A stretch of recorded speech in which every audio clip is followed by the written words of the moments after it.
우리가 계속해서 사랑의 예수님이라는 큰 제목으로 말씀을 나누고 있습니다. 오늘은 그 네 번째 시간인데요. 채우시는 예수님, 채우시는 예수님이라는 제목으로 함께 은혜 나누기를 원합니다. 오늘 본문의 말씀은 오병이어 사건에 대한 기록의 말씀입니다. 오병이어 사건. 오병이어 사건이라고 하면은 오병, 떡 5개, 그리고 이어, 물고기 2마리, 이것을 가리켜 오병이어라고 하는 것이죠. 예수님이 보리떡 5개와 물고기 2마리로 5,000명을 먹이셨다라는 그런 사건에 대해서 이렇게 오병이어 사건이라고 이야기를 합니다. 오병이어의 사건은 마태, 마가, 누가, 요한 사복음서에 모두 기록이 되어 있습니다. 마태, 마가, 누가, 요한을 사복음서라고 하죠. 마태, 마가, 누가복음 이 세 복음서는 거의 같은 내용으로, 같은 관점으로 기록이 되어서 공관복음이라고 합니다. 그리고 또 요한복음 따로 또 우리가 칭하게 되는데요. 요한복음까지 합쳐서 사복음서가 되는 것이죠. 이 사복음서 말씀에는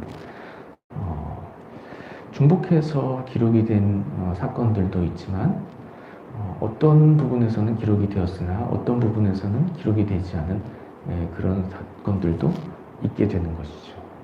예를 들어서 어떤 사건이 마태복음, 누가복음 이렇게 두 복음서에는 기록되는데 마가복음하고 요한복음에서는 생략되어 있다. 이런 식으로 기록이 되어 있는 것입니다.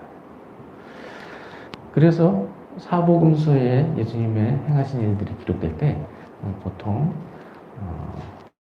2-3가지 이렇게 기록이 되어 있고요. 적어도 한 번 이상은 기록이 되었어야지 우리가 그 사실에 대해서 알게 되는 것이죠. 근데 오늘 오병이어 사건은 몇 번이 기록되었을까요? 4번이 다 기록이 되었습니다. 예수님이 행하신 일 중에 사복음서 4복음서에 모두 기록되는 사건이 이 오병이어 사건 하나라고 하는데요. 이와 같이 사복음서 모두 기록이 됐다. 그만큼 또 의미 깊은 그런 사건이 되는 사건이라고 볼 수가 있습니다. 오늘 본문 말씀은 마태복음에 기록된 말씀으로 본문을 삼았습니다.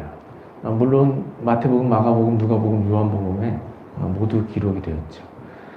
각 복음서에 따라서 어떤 부분은 좀 생략이 되어 있고 또 어떤 부분은 좀 더 자세하게 이게 묘사가 되어 있는 것이 있습니다. 그런데 제가 이 부분은 누가복음에 기록되어 있습니다. 이 부분은 요한복음에 기록되어 있어서 제가 일일이 설명을 하면은 너무 이렇게 말씀 받아들이기 어려워서 이렇게 문맥이 이어지지 않을 수가 있으니까요. 제가 오병이어 사건에 대해서 제가 줄거리를 이제 말씀드릴 때 오늘 본문에 안 나와 있는데요. 그렇게 생각하실 필요가 없습니다. 마가복음, 누가복음, 요한복음 다른 복음에 기록되어 있는 내용인 것을 이렇게 생각하시면 되겠습니다. 그럼 오병이어 사건은 어떤 사건인가요? 한 번은 예수님께서 벳세다라는 곳에서 말씀을 가르치시게 되었습니다. 벳세다라고 하면은 베드로 사도가 이 벳세다 출신입니다. 벳세다가 어디 있냐면요, 갈릴리 바다에 있지 않습니까? 예수님이 주로 갈릴리에서 사역을 하시거든요. 갈릴리 바다 이렇게 해안가를 둘러서 마을들이 형성되어 있죠. 그 중에 벳세다라는 마을은 갈릴리 북쪽에 있습니다. 이 갈릴리 북쪽에 있는 이제 벳세다가 있는데 예수님 벳세다에서 말씀을 가르치시게 되었습니다. 그런데 오병이어 사건 때 예수님이 벳세다에서 말씀을 가르치시기 위해서 벳세다로 가신 것은 아니시죠. 제자들로 하여금 쉼을 얻게 하시기 위해서 베세다로 가셨습니다. 원래 제자들이 사역을 마치고 이제 디베라라는 또 바다가 있죠. 디베라 바다도 몇 번 들어보셨을 것입니다. 디베라 바다는 이제 갈릴리 바다가 있으면 이제 베세다가 북쪽에 있고, 예수님이 많이 활동하신 가버나움도 북쪽에 있고, 디베라는 서쪽에 있습니다. 서쪽에 있는 디베라 바다에서 제자들이 사역을 마치고 예수님께로 나와서 사역을 보고를 했습니다. 사람들이 계속해서 많이 지나다니기 때문에 제자들이 쉴 수가 없는 것이죠. 그래서 제자들에게 쉼을 주시기 위해서 배를 타고 한적한 곳으로 이동을 하셨습니다. 그래서 가게 된 곳이 이제 베세다인 것이죠. 해안가를 따라서 베세다로 배를 타고 이동했습니다. 그런데 예수님이 이때 당시만 해도 인기가 너무 좋으셨습니다. 예수님이 병든 사람을 고쳐주시니까 사람들이 예수님을 너무 좋아했습니다. 병든 사람들을 모두 고쳐주시는데 싫어할 사람이 누가 있겠어요? 사람들이 전부 다 좋아했죠. 이미 이때는 예수님 공생의 3년 기간 중 2년째 되던 때이기 때문에 예수님의 소문이 많은 사람에게 알려졌고 직접 본 사람도 있고 그런 상황이었습니다. 예수님과 제자가 배를 타고 이동을 하는데 그것을 사람들이 본 거예요. 저기 예수님과 제자들이 배를 타고 간다. 그러면서 그 배를 쫓아가는 것입니다. 어떻게 쫓아갈까? 배를 타고 쫓아가지는 않고요. 해안가를 따라서 육로로 도보로 이렇게 예수님 가신 것을, 제자들과 함께 가신 것을 쫓아가는 것입니다. 그러나 마을에서 사람들이 또 소문을 듣고 또 무리가 모여지고 그런 식으로 해서 예수님이 디베리아 바다에서 출발해서 건너편 북쪽에 있는 바다에 베세다로 가셨습니다. 그래서 베세다에서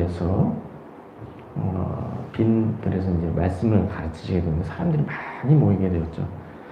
오늘 본문에 보면은 큰 무리라고 말씀했습니다. 큰 무리가 모이게 되었습니다. 우리가 아는 자시지만 이때 모인 사람이 남자만 5,000명이 모였습니다. 여기 오늘 마태복음 본문에서는 여자와 어린이 외에 5,000명이라고 기록했는데요. 여자와 어린이까지 포함하면 15,000명에서 20,000명 정도 될 것이라 이렇게 보고 있습니다. 예. 우리 가정이 보통 몇 명이죠? 3인 가정, 4인 가정이 많죠? 그래서 부부 동반으로 예수님이 따라왔다면 여자들도 많이 참석하게 됐고, 그리고 어린아이가 있다면 어린아이들 집에 두고 올 수 없으니까 데려왔겠죠. 그래서 어린아이 한두 명까지 포함시키면 15,000명에서 20,000명 정도 되는 무리가 모여 있었다라고 볼 수가 있는 것입니다. 이렇게 많은 무리가 예수님 앞에 모이게 됐을 때 예수님이 그곳에 모인 사람들에게 말씀을 가르쳐 주시고 또 병든 자는 병을 고쳐 주셨습니다. 그렇게 시간이 흘러서 저녁 때가 되었습니다. 저녁 때가 되니까 이제 식사를 하시러 된 것이죠. 제자들이 예수님께 나와서 사람들로 하여금 마을에 들어서 저녁을 사 먹게 해야 한다고 말씀드렸습니다. 그럴 때 예수님이 그렇게 할 필요가 없다고 하는 것입니다. 그러면서 너희가 먹을 것을 주어라 라고 말씀을 하십니다. 그러자 그 중에 이제 빌립이라는 제자인데 이 빌립이라는 제자가 얼른 계산했습니다. 이 남자만 5,000명 되는 이 5,000명, 제가 남자만 5,000명이라고 하는 것을 제가 생각해서 그냥 5,000명이라고 하겠습니다. 이 5,000명이나 되는 사람을 먹이는데 200데나리온의 돈이 필요하다는 것을 이제 제자 중에 이제 빌립이 이제 얼른 계산을 했습니다. 그래서 예수님께 200데나리온의 돈이 필요하다 이렇게 말했습니다. 200데나리온 오늘날로 하면 얼마나 되는 돈일까요? 한 데나리온은 노동자의 하루 품값입니다. 노동자의 하루 품값. 성인 남자가 하루 동안 일해서 얻을 수 있는 평균 그런 임금이 되는 것이죠. 오늘날로 계산하면 사람마다 다 차이가 나서 다 다르지만 계산하기 쉽게 10만 원으로 계산을 하겠습니다. 그럼 200데나리온이면 오늘날 돈으로 얼마가 되겠습니까? 200 곱하기 10만 원, 2천만 원입니다. 2천만 원. 제법 큰 돈이 되는 거예요. 그것도 그럴 것이 15,000명, 2만 명을 식사를 제공해야 되는 그런 상황에서 적게 잡아야 2천만 원이 들어가요. 1,000원짜리 식사라고 할 때 1,000원 곱하기 2만 명. 1,000원짜리 식사를 제공한다고 해도 2만 명이면 벌써 2천만 원이 되는 것입니다. 사람이 워낙 많기 때문에 이렇게 많은 비용이 들게 됩니다. 200데나리온, 매우 큰 돈이죠. 200데나리온이 필요합니다. 그럴 때 예수님이 사람들 중에 먹을 것이 있는지 찾아보라고 이렇게 말씀을 했습니다. 이제 찾아보게 되었죠. 그래서 먹을 것을 찾아서 가지고 왔는데 어느 제자가 가지고 왔겠습니까? 안드레라는 제자가 먹을 것을 사람들 가운데 찾아가지고 예수님께 알려드렸습니다. 어린아이가 보리떡 5개와 물고기 2마리를 가지고 있습니다. 이렇게 안드레가 이 사람들이 가지고 있는 그런 먹을 것을 찾게 된 것이죠. 그러나 이것이 얼마나 되겠습니까? 그수로 2만 명이나 되는 사람이 먹을 수 없는 것이죠. 말씀드렸습니다. 이렇게 말씀드렸습니다. 그럴 때 예수님이 그것을 가져오라고 말씀하셨습니다. 그래서 그 어린아이는 보리떡 5개, 물고기 2마리를 예수님이 받으시고, 그리고 그 자리에서 그 보리떡 5개, 물고기 2마리를 가지시고 하나님께 감사 기도를 드렸습니다. 축사하셨다고 하는데 감사 기도를 드리셨습니다. 그리고 그것을 떼어서 제자들에게 나눠주었는데 이 양식이 늘어나게 되는 것이죠. 그래서 제자들이 그 늘어나는 양식을 가지고서 그것으로 사람들에게 나눠주게 되었습니다. 미리 50명씩 또는 100명씩 이렇게 모여서 그때 당시 잔디밭이 있었는데요. 그 잔디밭에서 모여 앉으라고 하고서 그렇게 모여 앉은 물을 향해서 제자들로 하여금 떡을 나눠주게 하셨습니다. 그래서 5,000명이나 되는 사람이 다 배불리 먹게 되는데요. 배불리 먹고 음식이 오히려 남았습니다. 얼마나 남았을까요? 12바구니에 가득 차게 음식이 남았습니다. 이러한 사건이 바로 오병이어 사건인 것이죠. 오늘 오병이어 사건을 통해서 우리가 알게 된 사실은 예수님은 필요를 채워주신 예수님이시라는 것입니다. 예수님은 말씀만 가르치시지 않으셨습니다. 예수님은 병든 자들만 고쳐주시지 않으셨습니다. 예수님 때로 사람들이 줄이게 될 때 먹을 음식도 제공해 주셨습니다. 이처럼 예수님은 우리의 필요를 아시고 우리에게 필요를 채워주시는 예수님이십니다. 오늘 본문에서 먼저 예수님이 무리를 보시고 불쌍히 여기셨다라고 말씀하셨습니다. 오늘 본문 마태복음 14장 14절에 예수께서 나오사 큰 무리를 보시고 불쌍히 여기사. 예수님 앞에 나온 사람들, 5,000명의 사람들을 보시고 처음으로 느끼신 감정, 그들을 향해서 불쌍한 마음을 가지게 되었다라고 하는 것입니다. 그곳에 온 사람이 어떤 사람이었을까요? 예수님 훌륭한 선생님이시다. 말씀을 배우기 위해서 가자. 물론 말씀을 듣기 위해서 온 사람도 있었을 것입니다. 그러나 그 중에 많은 사람은 예수님이 모든 사람의 병을 고쳐주셨는데 나도 고침을 받을 수 있지 않을까? 병 고침을 받기 위해서 나온 사람들이 있었다는 것이죠. 예수님 물론 그 사람들의 병을 고쳐주셨어요.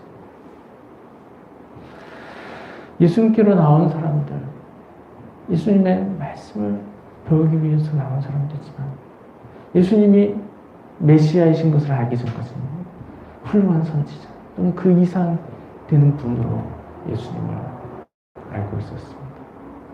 그런데 그러한 예수님으로부터 병고침을 포함해서 어떠한 은혜를 얻을 수가 있지 않을까, 그러한 바라는 마음 가지고 예수님께로 나온 것입니다. 예수님께 은혜를 얻을 수 있지 않을까, 예수님께 나온 것입니다. 그럴 때 예수님 그 무리를 보시고 그 무리를 불쌍히 여기셨습니다. 병들고 마음이 상하고 형편이 어려운 그 무리를 보시고 불쌍히 여기는 마음을 가지셨습니다. 예수님은 우리를 불쌍히 여기십니다. 예수님은 우리의 형편과 처지를 모두 아시기 때문에 그러한 우리를 불쌍히 여겨주십니다. 그리고 우리에게 병이 있을 때 병을 치유해주시고, 상처받은 마음이 있을 때 상처를 치유해주시고, 힘들게 하는 상황이 있을 때 상황을 개선시켜주십니다. 이처럼 예수님, 우리의 형편과 처지를 모르시는 예수님이 아니라 누구보다도 나의 형편과 처지를 잘 아시고 나를 불쌍히 여기시고 나에게 이 은혜를 베푸시는 예수님이시라는 것을 우리가 기억해야 하는 것입니다. 사랑하는 성도님, 예수님이 나의 형편을 아시고 나를 불쌍히 여기신다는 사실을 아시고 언제나 좋으신 예수님 앞에 나아가 예수님께로부터 은혜를 얻게 되는 모든 성도님 되시길 주님의 이름으로 축원드립니다. 예수님 또한 우리의 필요를 아십니다. 우리에게 필요한 것이 많이 있지만 우리에게 물론 물질도 필요합니다. 우리에게 물질이 필요한 일이 있을 때 예수님이 그것을 모르시겠습니까? 우리에게 물질이 필요하다는 사실도 예수님 모두 잘 아십니다. 이처럼 예수님 나의 필요를 아신 예수님이라는 것을 우리가 또한 기억해야 하는 것입니다. 오늘 본문에서도 예수님께서 오병이어 기적을 통하여 사람들에게 음식을 먹이셨습니다. 오늘 본문에서 예수님은 사람들이 저녁 시간이 되어서 식사를 해야 된다는 것을 잘 알고 계셨습니다. 물론 오늘 본문에서는 제자들이 먼저 예수님께 나와서 사람들을 보내서 마을에 가서 저녁을 사 먹게 해야 합니다. 이렇게 말씀을 드렸죠. 그럴 때 예수님이 이렇게 말씀하시지 않으셨습니다. 음식이 중요한 것이 아니다. 말씀이 더 중요하다. 이렇게 말씀하시지 않으셨다는 것입니다. 물론 말씀이 더 중요하죠. 그러나 예수님 따르는 무리들에게 양식이 필요하다는 것도 예수님 너무 잘 아셨습니다. 그리고 제자들이 나와서 또 사람들을 마을로 보내서 음식을 사 먹게 하십시오. 이렇게 말씀드렸을 때 그것을 간과하지 않으시고 그 일에 적극적으로 관심을 보이셨습니다. 제자들이 예수님께 나와서 사람들로 하여금 말에 가서 저녁을 사 먹게 하십시오 라고 말씀드렸을 때 예수님 뭐라고 하셨습니까? 너희가 먹을 것을 주어라 이렇게 말씀하셨습니다. 그 문제에 대해서 간과하신 것이 아니라 그 문제의 해결 방안을 말씀해 주셨습니다. 너희가 먹을 것을 주어라. 제자들이 알 때는 그것이 이해가 되지 않는 것이죠. 먹을 것을 주려면 200데나리온이 필요한데 어떻게 먹을 것을 줄 수가 있는가. 예수님 차근차근 하나씩 문제를 해결해 가십니다.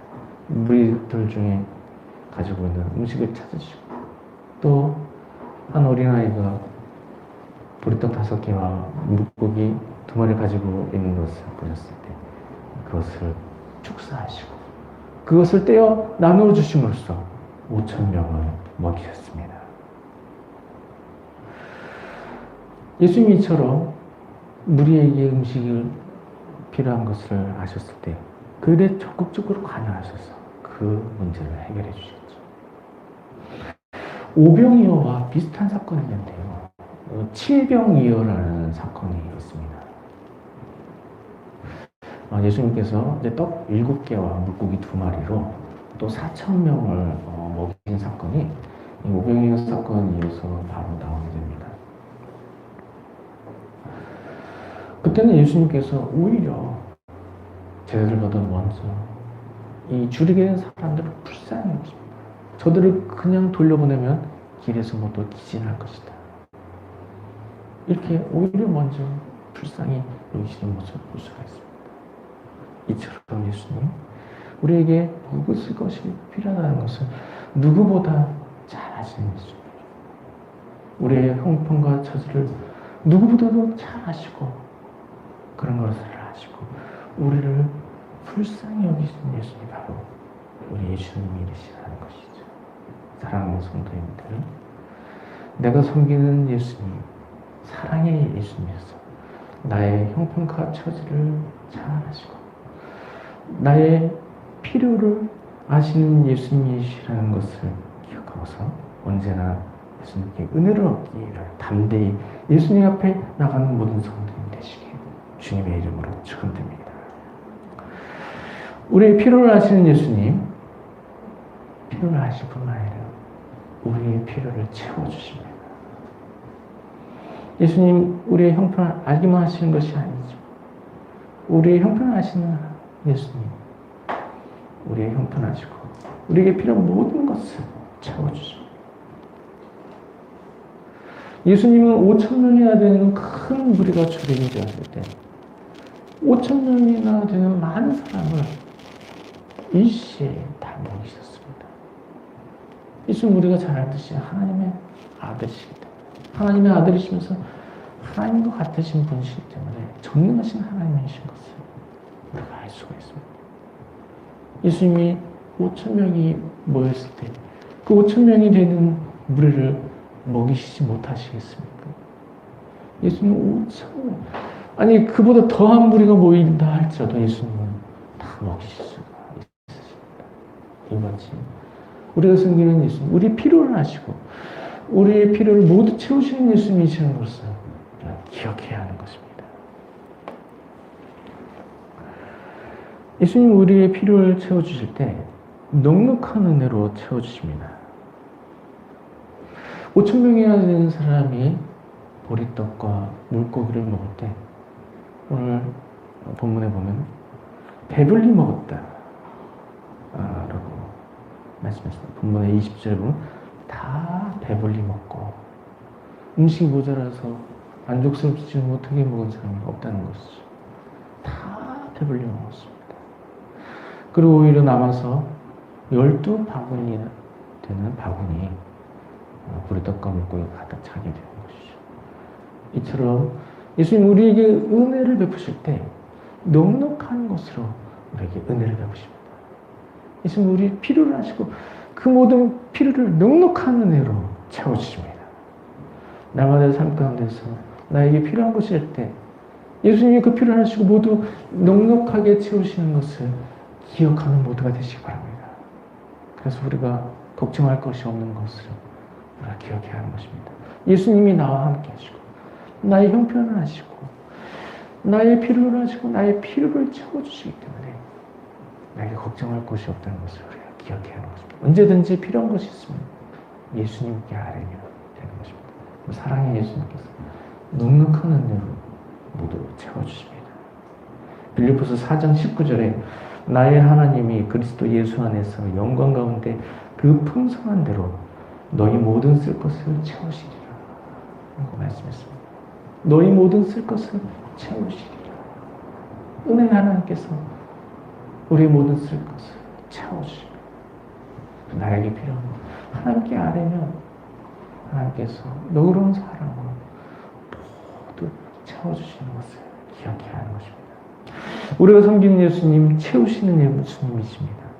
예수님 우리의 필요를 아시고 우리에게 필요한 것을 넉넉한 은혜로 채워주십니다. 사랑하는 성도님들은 우리가 섬기는 예수님이 채우시는 예수님이신 것을 기억하는 모두가 되시기 바랍니다. 나에게 부족한 것이 있을 때, 나에게 필요한 것이 있을 때 그 모든 것을 넉넉한 은혜로 채우시는 예수님을 기억하시 바랍니다. 그리고 그런 문제를 가지고 예수님께 나아가 예수님께 아뢰므로써 예수님으로 인해 항상 넉넉한 은혜를 누리게 되시기 바랍니다. 사랑하는 성도님들은 우리가 섬기는 예수님, 채우시는 예수님이시라는 것을 기억함으로써 날마다 그 은혜 예수님께 필요한 것을 아뢰므로 예수님의 은혜로 항상 넉넉한 은혜를 누리며 살아가는 모든 성도님 되시길 주님의 이름으로 축원드립니다.